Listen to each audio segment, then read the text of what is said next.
Di satu sisi, dengan menuliskan buku ini, saya punya peluang kembali untuk membuat kita tidak lagi terjebak alur atau terjebak narasi yang mendeskripsikan para leluhur Nusantara. Ya. Jadi banyak narasi kan begini. Disebutkan beberapa leluhur kita itu praktisi tantra. Tetapi bumbu-bumbu sitanya itu yang tidak mengenakan. Misalnya, ya, Sri Kertanegara Raja Singosari itu diciptakan sebagai praktisi Bhairawa Tantra, tapi cerita kematiannya kan tragis. Dianggap dia mati ketika diserang oleh Jayakatwang dalam kondisi sedang mempraktekkan ritual mabuk-mabukan. Terus misalnya ada tokoh calon arang, juga sama, narasinya itu sangat peyoratif, menganggap dia adalah praktisi Bhairawa Tantra yang ritualnya serem, tari telanjang di kuburan, dan kemudian mengikuti sakit hatinya menyebarkan wabah di Kahuripan dengan meminta bantuan dari Dewi Durga yang dia puja. Ya. Nah, buku ini itu menjadi sebuah narasi yang mengcounter itu semua. Coba mengungkapkan bahwa selama ini kita itu terlalu banyak dijejali oleh cerita hoax tentang leluhur kita sendiri. Ya, begitu ya. Nah, kenapa kita perlu membuat counter narasi itu? Karena sebetulnya dalam kurun waktu yang panjang, ajaran spiritual yang dihayati oleh leluhur kita adalah tantra. Jadi mulai dari Ken Arok, kemudian sebelumnya Air Langga, ya, kemudian juga di Buwana Tunggadewi, semuanya belajar tentang tantra. Tentang tantra semua. Nah, tetapi kita sekarang memandang tantra dengan cara yang tidak tepat. Nah, padahal kalau kita bicara tentang bagaimana strategi kebangkitan kembali Nusantara, justru basisnya adalah kita menghayati lagi ajaran spiritual yang sejati yang dulu dipraktekkan oleh para leluhur kita. Ya. Begitu. Menarik sekali.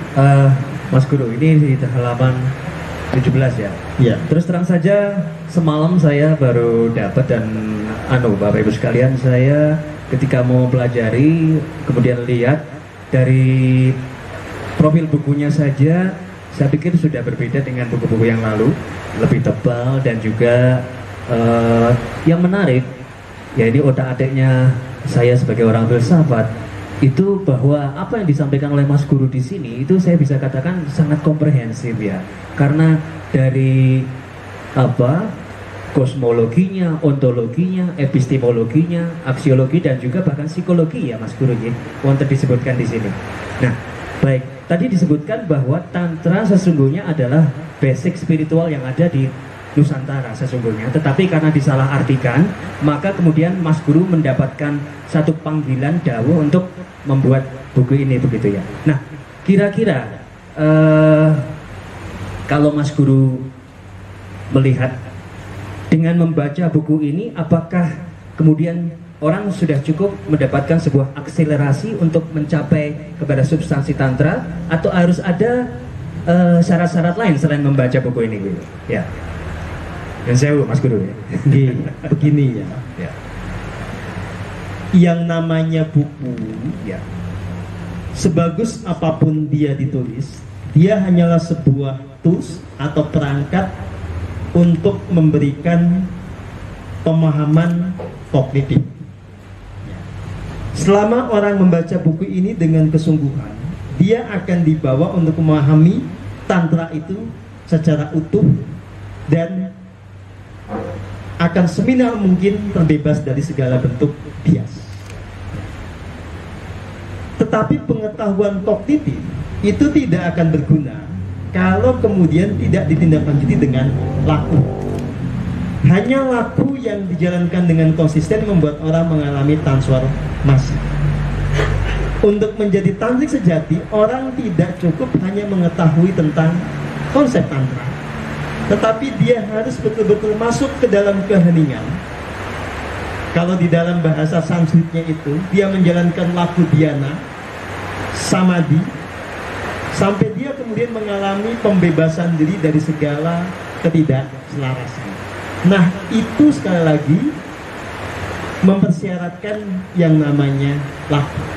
Nah, buku ini tentu saja juga mengungkapkan laku-laku tantra itu apa saja.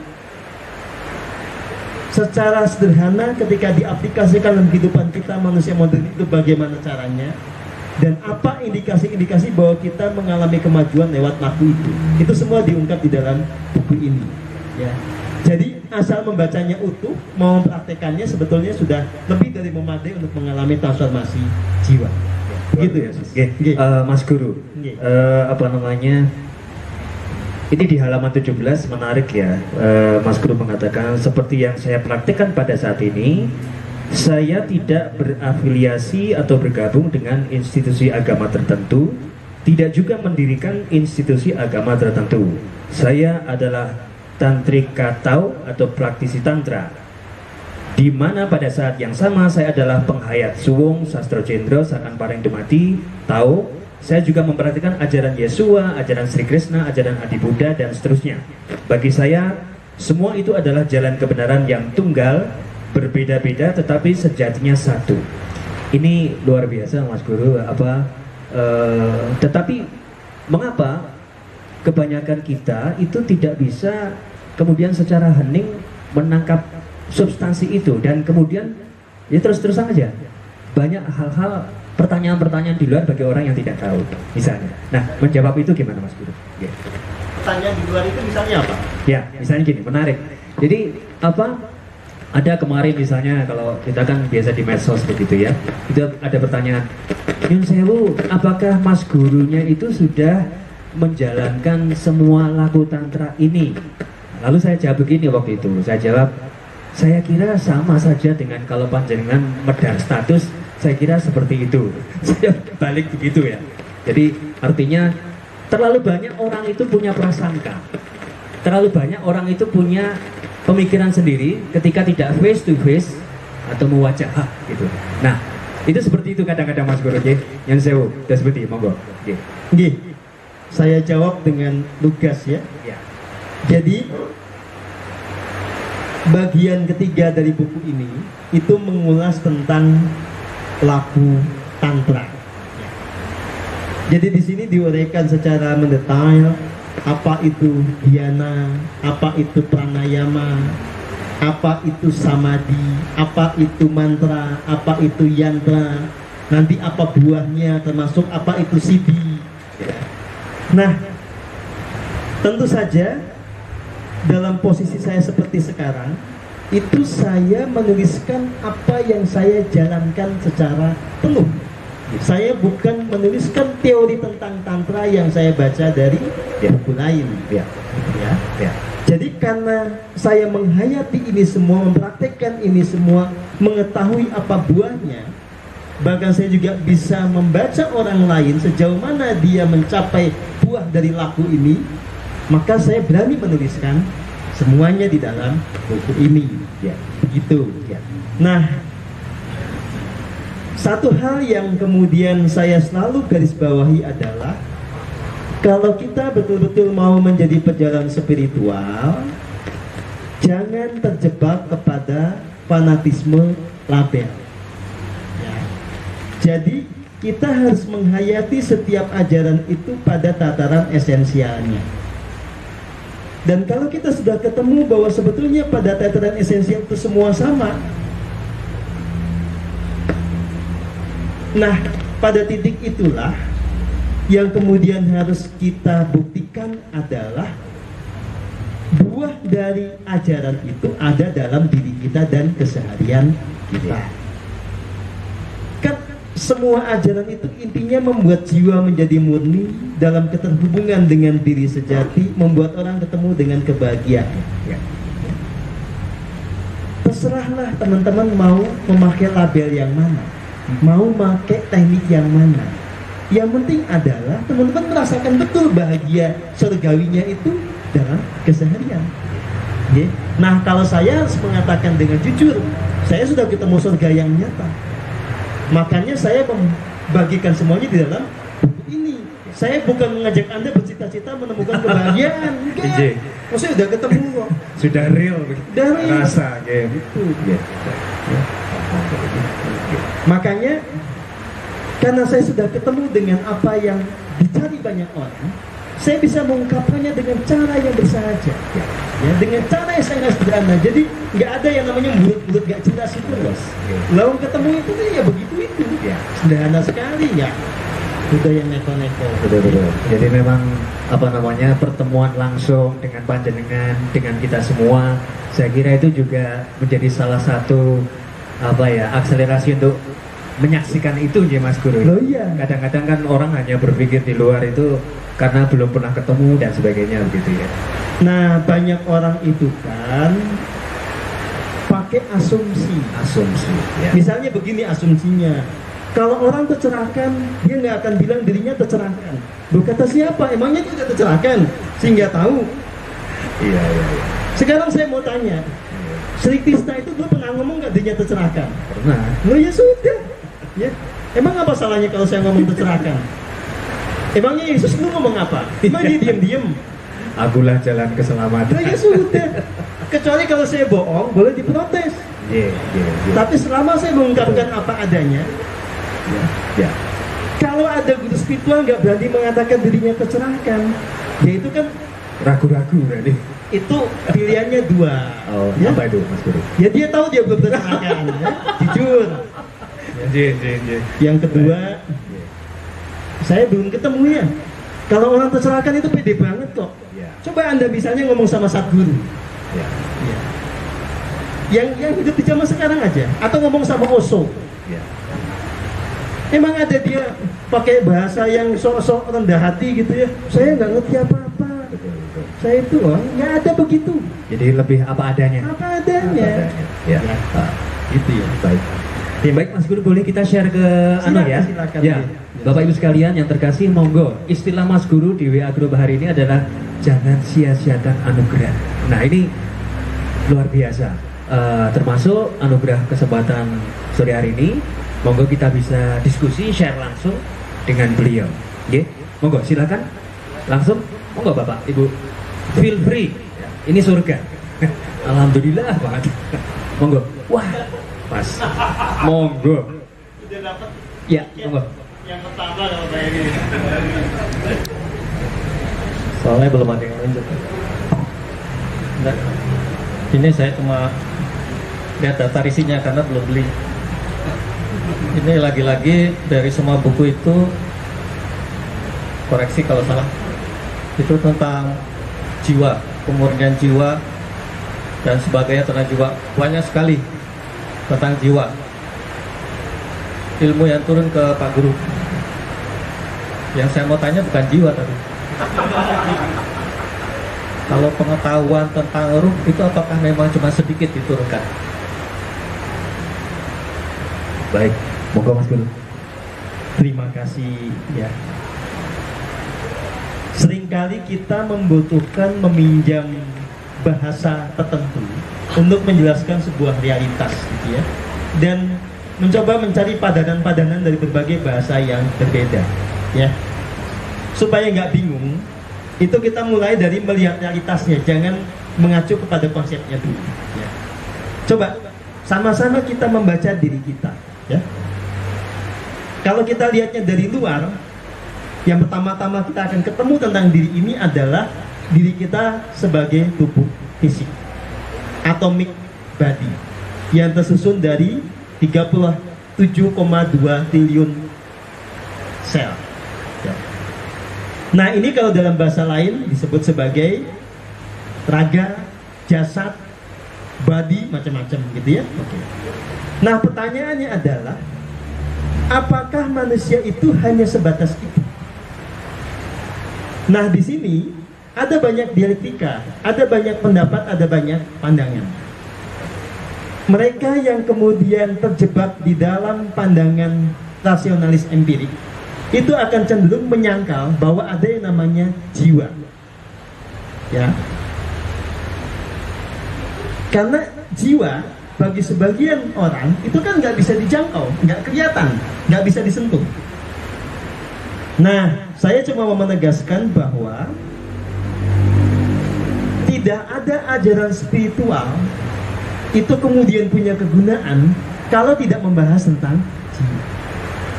Karena ajaran spiritual itu ya ajaran tentang jiwa, bagaimana jiwa itu bisa mengalami proses penyempurnaan, dimurnikan dan seterusnya.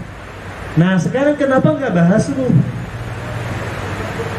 Karena begini, yang bereinkarnasi itu bukan ruh, tetapi jiwa yang akan mengalami yang disebut sebagai ngunduh wahyu pakati itu bukan ruh, tetapi jiwa.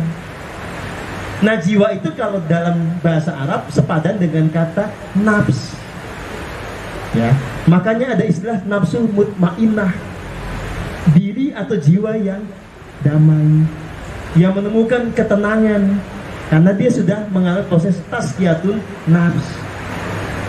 Kenapa enggak ruh? Karena ruh itu pengertiannya dua. Satu, ruh itu nyawa. Satu lagi, ruh itu adalah esensi. Kalau ruh sebagai nyawa, begitu badan ini sudah kemudian ditinggalkan oleh jiwa, selesai, nggak ada namanya nyawa. Ya. Nah, kalau ruh itu ya Tuhan. Kalau sebagai esensi, ya Tuhan nggak pernah dapat pertanggungjawaban. Ya, suka-suka dia. Maksudnya yang bisa susah senang itu kan kita. Nah, kita itu siapa? Bukan itu. Kita adalah jiwa. Nah, di dalam jiwa itu ada esensi keilahian namanya ruh yang sejati, disebut dengan diri sejati, disebut dengan macam-macam gitu. Yang tidak pernah berpisah dengan jiwa itu juga. Tetapi yang akan mengalami susah senang siapa? Jiwa. Maka itu yang dibahas, Pak. Makatan nggih? Terima kasih. Ya, terima kasih Pak Eri. Oke, masih ada lagi? Nah, monggo silakan yang lain, silakan Bapak Ibu. Selamat malam, nama saya Ai Pieta ya.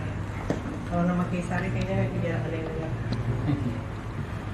Mas Yugi mau nanya soal apa ya? Sorry. Tadi yang terjauh Gimana ya, Mas Guru? Soal keberadaan dari manusia-manusia pertama yang ada di bumi. Ya, kan di sini memang ada hasil-hasil channeling dengan mereka, ya. Misalnya Sang Hyang Ismail Jati. Nah, sebagian channelnya itu kan memang Mbak Ai gitu ya. Jadi tolong ceritakan kenapa kok bisa nyambung dengan mereka, terus apa yang ditangkap dari mereka. Oke, jadi ini selalu bermulai dari perjalanan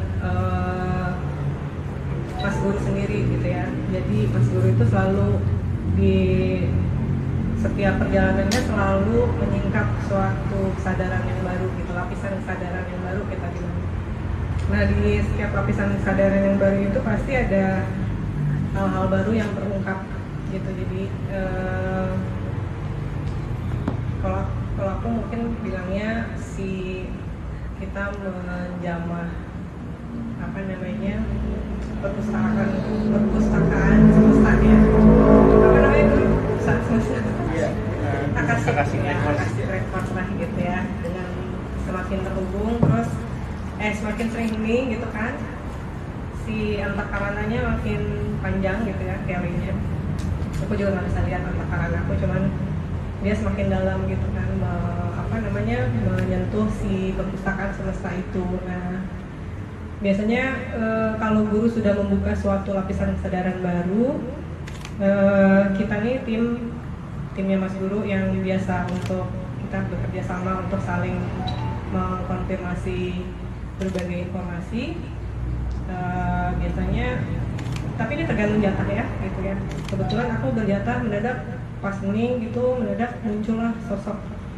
Biasanya aku karena sekarang aku sudah visualnya sudah on lah ya, gitu. Aku bisa melihat sebuah profil gitu ya, walaupun tidak jelas. Jadi aku selalu bisa menyebutkan, oh ini beliau nih laki-laki, misalkan pakai mahkota, gitu kan. Mungkin rambutnya pirang, misalkan seperti itu. Laki-laki tinggi besar seperti ini, terus vibrasinya yang kerasa seperti ini, terus mungkin maskulin banget gitu ya, kayak gitu. Nah, biasanya aku juga sebelum nggak langsung ngasih nama, biasanya dia akan memperkenalkan, kadang-kadang ada yang memperkenalkan diri gitu kan. Dan memang semua informasi itu aku hanya mencatat, jadi aku sudah terbiasa untuk selalu netral dengan informasi apapun yang aku terima melalui kemampuanku dari si Roso itu. Jadi semua catatan itu akan aku serahkan ke guru untuk divalidasi, biasanya seperti itu. Jadi ini apapun ya, nggak cuma dengan Sangyang Ismail Jati gitu. Jadi biasanya kita satu tim sama-sama berdiskusi gitu kan. Oh ternyata beliau itu ini ya, ternyata beliau itu hidup di sekian juta tahun sebelum betul gitu ya. Jadi itu insight-insight itu muncul di antara kita gitu, dulu juga gitu. Jadi kita saling validasi. Nanti tidak harus selalu, pokoknya itu udah tahu sendiri gitu. Jadi aku kadang-kadang malah kebanyakan aku tidak niat untuk terhubung dengan siapapun gitu. Pada saat meeting tiba-tiba muncul aja sosok seperti itu memberikan pesan gitu kan. Sama yang lain juga, teman-teman yang lain juga sesuai jatahnya masing-masing. Seperti itu. Apakah sudah cukup menjawab? Iya, cukup lah. Cukup ya. Terima kasih. Terima kasih, baik. Jadi puji syukur ada sedulur yang saling mengkonfirmasi, begitu ya Mas Guru ya. Intinya. Jadi kita pas seduluran yang saling mengkonfirmasi ini sesuatu karunia yang luar biasa. Bukan Mas? Iya. Jadi kenapa itu diperlukan? Karena pendekatan saintifik itu juga harus diterapkan di dalam wilayah spiritual. Jangan sampai kita itu terjebak kepada yang namanya pandangan subjektif. Cuma kata kita sendiri. Makanya saya walaupun dalam posisi sebagai guru spiritual gitu ya, segala yang saya temukan itu nggak langsung saya kemudian langsung benarkan, langsung bagikan. Pada hal-hal yang itu betul-betul masih sesuatu yang asing, itu saya pasti melibatkan tim saya untuk memvalidasi itu. Sehingga setidaknya dia sudah bergeser dari kebenaran subjektif menjadi kebenaran kolektif, karena ada beberapa orang yang memvalidasi. Dan keinginan untuk mengkonfirmasi itu juga muncul dari Roso sejati. Betul, tadi. karena itu salah satu bentuk dari kerendahan hati. Gitu. Jangan sampai segala sesuatunya itu maunya sendiri. Gitu. Kalau kita tanpa kerendahan hati kan kita juga nggak mau melakukan praktek itu. Ya kalau yang lain nanti sepakat, kalau enggak, gitu ya. Nah, jadi tradisi untuk validasi itu perlu, termasuk di dalam hal yang sifatnya spiritual. Ya, gitu. Iya. Silakan, ada lagi yang mau bertanya? Nah, Mas Guru, tadi dalam persaudaraan seperti ini seringkali Mas Guru menyampaikan, dan saya yakin di buku ini juga ada, tentang kesatuan kosmik, kesatuan jiwa.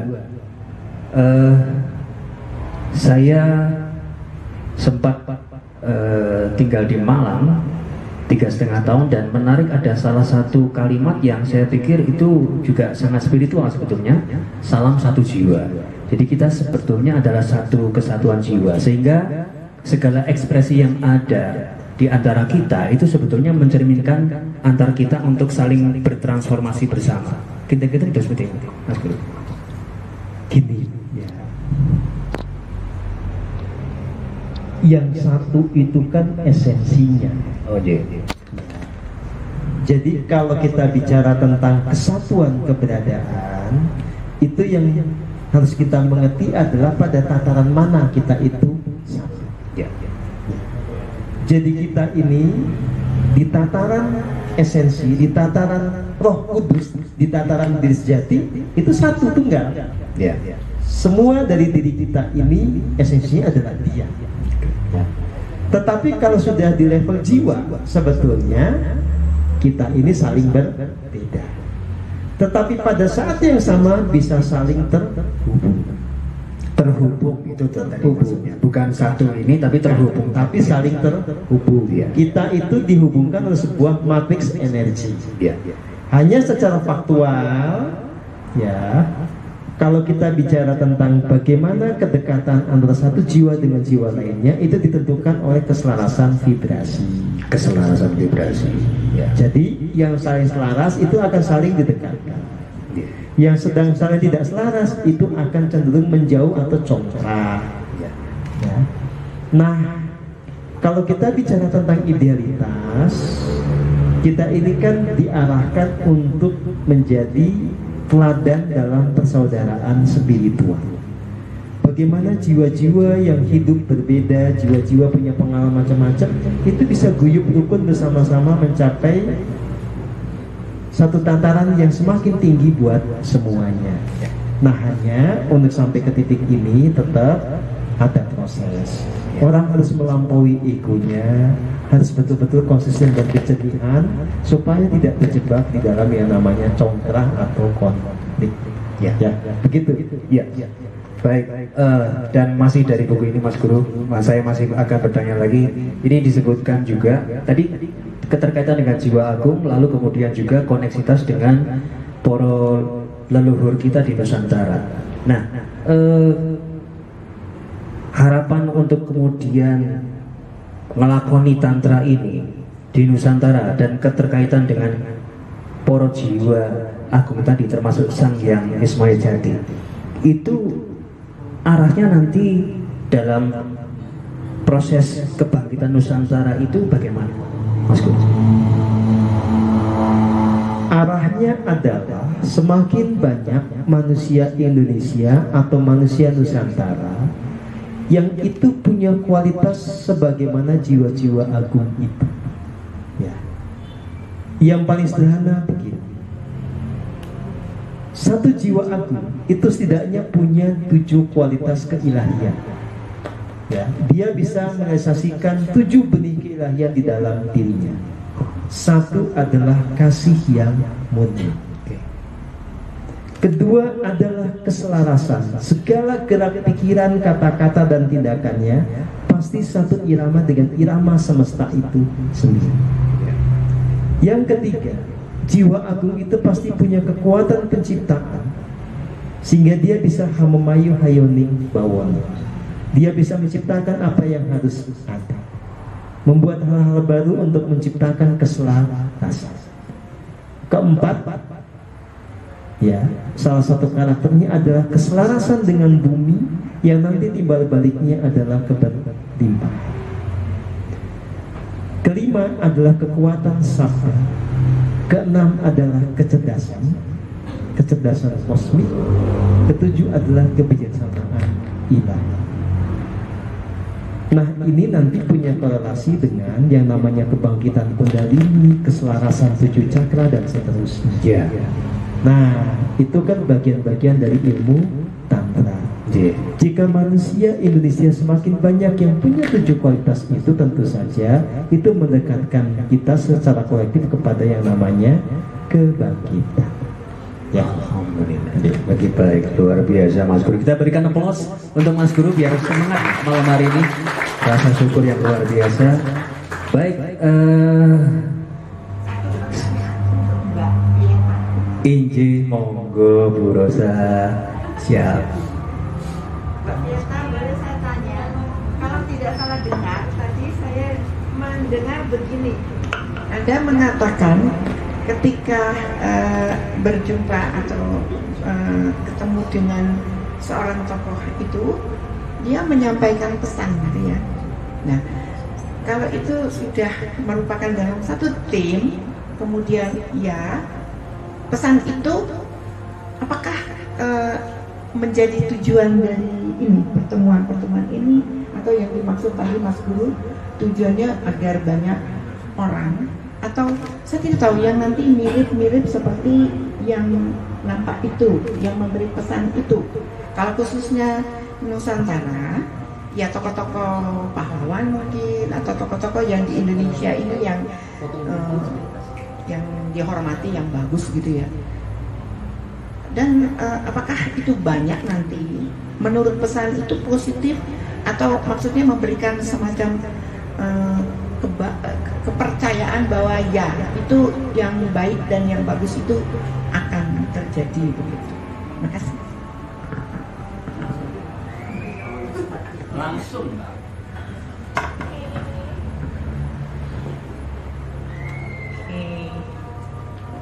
Karena selama hampir 1,5 tahun lah ya aku mulai mampu untuk mendengar, itu banyak apa ya, nggak hanya untuk soal negara aja gitu, ada yang untuk diriku sendiri, ya kan, sama untuk perbaikan pertumbuhanku sendiri ada yang memang pesannya untuk negara gitu. Misalkan aku mendadak terhubung dengan sosok Bung Karno gitu, misalkan ngobrol gitu, itu biasanya berhubungan dengan kondisi Nusantara seperti itu.